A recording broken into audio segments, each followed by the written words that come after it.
I never thought a flat tire could unravel everything. But here I am, sitting on our couch at 3 a.m., wondering if my marriage is about to fall apart next. It started Tuesday afternoon. I was knee-deep in a report that could have saved my team's quarterly numbers, the kind of document that makes or breaks promotions. My wife called at 2 p.m., her voice tight as if she'd been holding her breath. Her tire had blown out on the highway, halfway to a client meeting. I didn't hesitate. I closed my laptop, left my coffee cooling on the desk, and drove to her.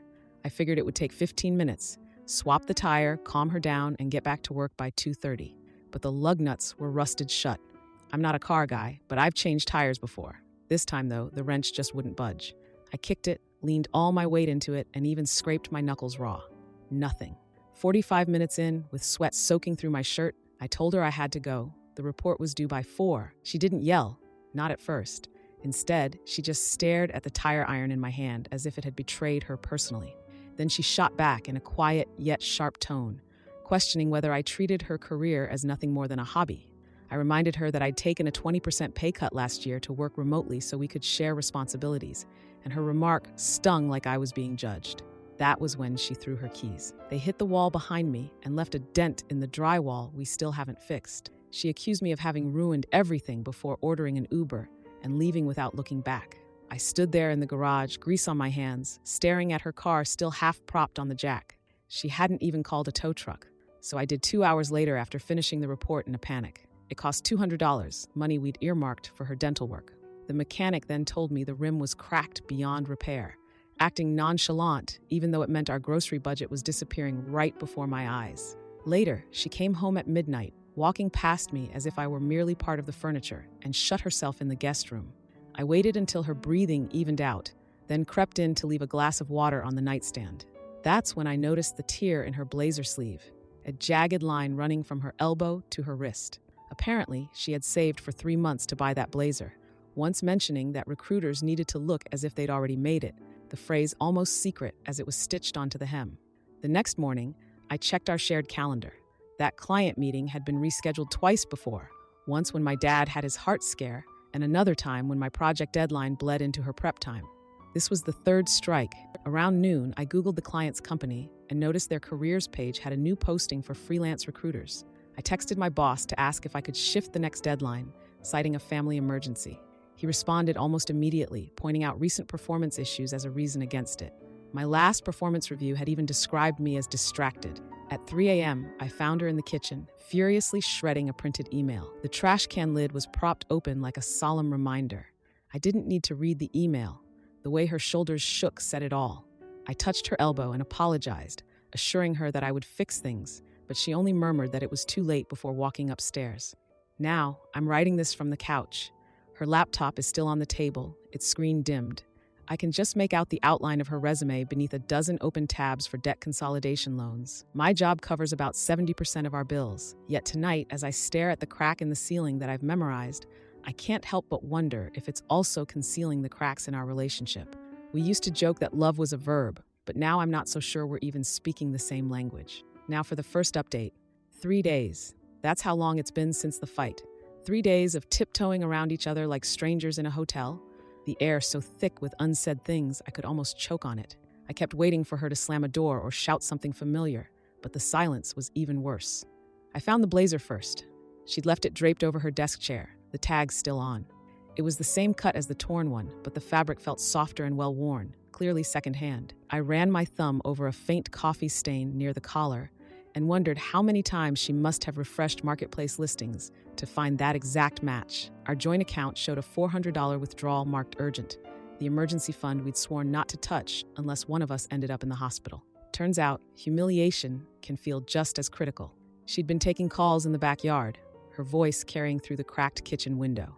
Yesterday, I overheard her say that she would take any job available, temporary, contract, anything, as if she were bargaining for her life. That tone made me freeze halfway through pouring my coffee, and I ended up spilling hot water on my wrist without even noticing. Work was no better. On Tuesday, my boss sent a message saying we needed to talk about my focus. I've been refreshing her location share every 20 minutes, not because I doubted her honesty, but because I was waiting for her car to break down again.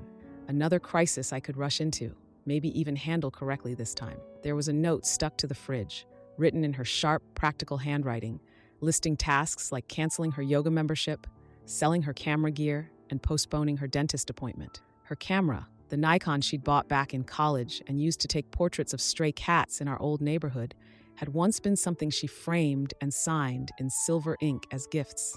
Last month, she had mentioned wanting to shoot the sunset over the reservoir, and I'd responded that maybe we could do it the following weekend. Now her tripod was listed on Craigslist for $75. I couldn't fix the client meeting or mend her torn blazer, but I could do this. I logged into my personal savings, money from my grandma's inheritance I'd been hoarding for a rainy day, and transferred $1,000 into the emergency fund. It was like putting a bandage on a bullet wound, but it was all I could do. She noticed the deposit alert instantly and confronted me while I was scrubbing the burnt rice from last night's dinner. She demanded to know why I had hidden money, her arms crossed defensively. I explained that I was trying to help to repair what I had broken. Her laugh came out hollow as she made it clear that I didn't get to act like a hero once the fire had already started. In that moment, the pot slipped from my hands into the sink, clanging loudly enough to make us both flinch. Later, I actually looked at the bills account for the first time in months. Late fees were piling up like dirty dishes. Electric, water, and her student loan, all stamped as past due. She'd been juggling them alone ever since I started working remotely, shielding me from overdraft alerts while I obsessively checked Slack notifications. Her sister answered on the third ring and explained that she hadn't wanted me to worry. I learned that their mother's COPD medications had tripled in cost last fall, and that my wife had been covering the gap by cutting back on groceries and her own therapy copays. I was also told that I wasn't sleeping much as it was. I found her in the garage, digging through a box of old sweaters, and I asked why she hadn't told me about everything. For a moment, her face softened, as if she wanted to let me in. But then she folded her arms tightly and made it clear that I hadn't really been present, even when I was physically home. The notion of truly being there hung between us, heavy with all the ways I had missed the point. I offered to drive for Uber or deliver pizzas, anything to help, but she refused, her voice trembling as she pointed out that we would both drown if I burned out too. The irony wasn't lost on me. I'd said the same thing when she wanted to quit her job last year. Her laptop had been left open on the couch, displaying a warehouse job application with details about overnight shifts, a pay rate of $14.50 an hour, and a requirement to lift up to 50 pounds, even though she had majored in organizational psychology. This morning, I discovered a Tupperware container by my keyboard. Inside were a turkey sandwich, some baby carrots, and a baggie of melatonin gummies. A handwritten note simply advised me not to skip meals. I ate it slowly, savoring every bite, as if it were an apology, a truce, or maybe just bread and mayo. Rumors about layoffs were spreading at work. My manager had been avoiding eye contact. I should have been panicking, but all I could think about was the way she limped slightly yesterday as though her shoes no longer fit. I wasn't sure if we were healing or just discovering new ways to hurt ourselves. I kept staring at her blazer, still untouched since that day. Now for the second update. A week. That's how long it's been since I last wrote. It's been a week of swallowing words that taste like gasoline and waiting for a spark. I used to think that hitting rock bottom would be a sudden crash, but it's more like sinking into quicksand. Each struggle only pulls you deeper. They laid me off on a Tuesday morning. The HR rep rattled off phrases such as productivity metrics and strategic realignment, while her eyes kept flicking over to the framed photo of my wife and me on my desk. I didn't bother packing up my stuff. I just took the severance paperwork, enough for 1 month's rent, and drove home in silence. When I told my wife, she came over and hugged me. It was a stiff embrace, as if she had forgotten how our bodies fit together. Yet her hands stayed on the back of my shirt for a solid 3 seconds before letting go. Soon after, she pulled out her laptop and started updating her resume at the kitchen table, her fingers tapping at the keys like each one owed her money. Later that night, I found her applying for payday loans, the blue glow of the screen highlighting her worried face. The interest rates were outrageous, triple digits, but her thumb hesitated over the submit button anyway. I grabbed her wrist, perhaps too hard, and told her I'd sell my car first. In response, she jerked her arm back and, in an accusing tone, made it clear that I had already sacrificed enough. The freelance gig fell through too. An old colleague had promised steady work, but the check bounced. He claimed his accounts were frozen, although the Venmo request I sent him still showed as pending. That same day, my wife came home limping. A pallet had slipped off a forklift at the warehouse and landed on her foot. The urgent care bill wiped out the last of our savings, and when the nurse asked if she needed a note for work, she simply stared at the floor. I sold my guitar the next morning, the tailor I'd saved up for throughout grad school. My gaming PC went as well, even though the buyer lowballed me by $200. When my wife noticed the empty space in my office, she didn't say anything. Instead, she just rested her palm against the wall where the desk once stood and cried quietly, her shoulders shaking as though she were mourning a loss. Her mom's hospital admission text came through while I was driving for Uber that night. The copay was more than our car payment, so my wife started researching how to disenroll her from Medicare. I picked up extra shifts, shuttling drunk college kids between bars until 3 a.m., while she got even by stuffing my glove box with granola bars and a Costco-sized bottle of Advil. We were so caught up trying to save each other that we eventually forgot how to speak. Around 2 a.m., during a quiet moment over instant coffee, she icing her foot and me counting tips while the fridge hummed in the background, she suddenly mentioned feeling invisible. There was no anger in her voice, just a hollow emptiness. It struck me that the remote job I'd taken in order to be closer to her had, in reality, turned me into a ghost. Physically present but mentally adrift amid deadlines, my stress forming a barrier she couldn't breach. When I admitted that I'd taken the job to protect her from my burnout, she dismissed my concern with a laugh that made it clear I hadn't truly seen her.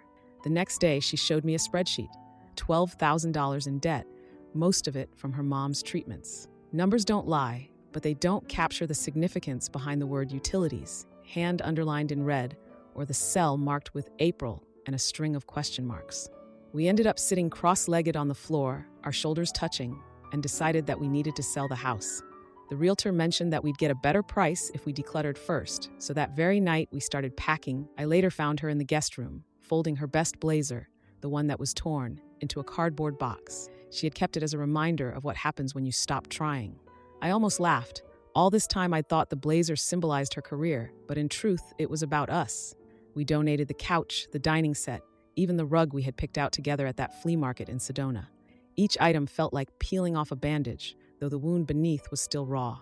Loading the moving truck took 3 days. On the final trip, while I wrestled with her desk, she reached for my hand. Her palm was calloused from her warehouse job, rough in a way that made my chest ache, and she reassured me with a look that meant we were in this together. It wasn't quite a promise, more a challenge, but for the first time in months, it felt like we were on the same side of the battle. The new apartment is smaller. No backyard, no garage, just a view of a parking lot and a neighbor who blasts mariachi music every Saturday. I'm writing this from the floor because we ended up selling the desk, and honestly, it isn't all that bad. The carpet smells a bit like bleach, and there's a crack in the ceiling that vaguely resembles a question mark. But last night, she left a single carrot stick on my pillow as a little joke, and I went to sleep with a reluctant smile on my face. Now for the final update. 3 months. It's been 3 months since we packed up our lives into a moving truck and left the house where we'd carved out a decade of memories. The new apartment is half the size, with a view of a parking lot and walls thin enough to catch our neighbors' mariachi weekends. But it's ours, or at least it's rented in our names, and that counts for something. The first week here, our neighbor Gina, a nurse with a laugh that could shatter glass, knocked on our door bearing a casserole. Apparently, she had overheard us arguing about medical bills through the vents. Without prying, she slipped a healthcare charity pamphlet across the table as we ate. 2 weeks later, that charity covered my mother-in-law's overdue treatments. I hadn't realized how much I'd been holding my breath until the hospital called to confirm that her balance was 0. My wife collapsed into the kitchen, crying into her hands amid tangled feelings of relief and guilt. Around the same time, my freelance client finally paid up. The bonus they included felt like a punchline. After ghosting me for 2 months, they tossed in an extra $500. It wasn't much more than what I needed to pay off the highest interest debt. When I relayed the news to my wife, she simply nodded in acknowledgement, as if afraid that any more optimism might jinx our luck. She had started her new HR job the week before, working remotely with flexible hours, the kind of role she'd been chasing before the tire incident. I never pressed her on how she landed it. Some questions feel too sharp to hold.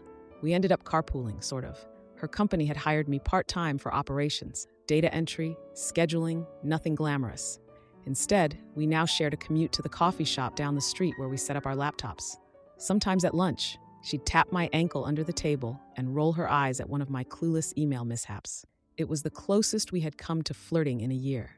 Last month, I discovered her photography gear in a storage unit we'd rented under the pretense of keeping documents. She had deceived me about selling it, claiming that she didn't want to lose herself in the scramble to keep us afloat. In a spur of defiant hope, I booked a weekend workshop with a nature photographer she once followed obsessively. When I told her what I'd done, she stared at me as if I had handed her a live grenade. Nevertheless, she went. She took the train alone and returned with her hair whipped about by the wind and a memory card loaded with landscapes. Although she didn't share the photos, her sincere smile said enough. Her mom now FaceTimes us every night, and she even refers to me as her son again, a gesture that hadn't happened since the big fight. Just the other night, her mom mentioned that I looked tired before immediately sending along a small sum for coffee. I let it pass. Pride is a luxury we can't afford these days. My old boss emailed last week with an offer to return, promising the same salary and embracing the same toxic crunch culture. I shot back a reply that I was unavailable due to schedule conflicts. My wife, glancing over my shoulder, let out a chuckle that made it clear she thought my excuse was more about safeguarding my self-respect than anything else. We didn't exchange any celebratory gestures, but I caught the twitch at the corner of her mouth. The dog was her idea, a scrappy terrier mix from the shelter.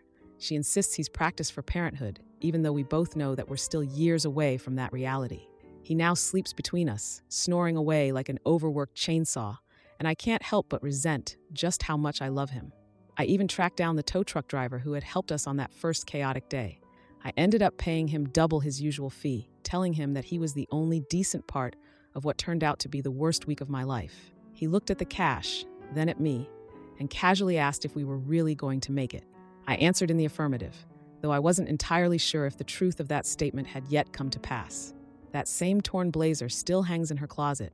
Sometimes she wears it, draping it over dresses like a suit of armor. On our anniversary, we exchanged vows in the park at her suggestion. No guests, no rings, just her in that worn blazer and me in my one decent shirt. She remarked in a teasing, understated way that since we had already endured sickness and poverty, the actual vows couldn't possibly be any worse. I didn't laugh, I simply couldn't.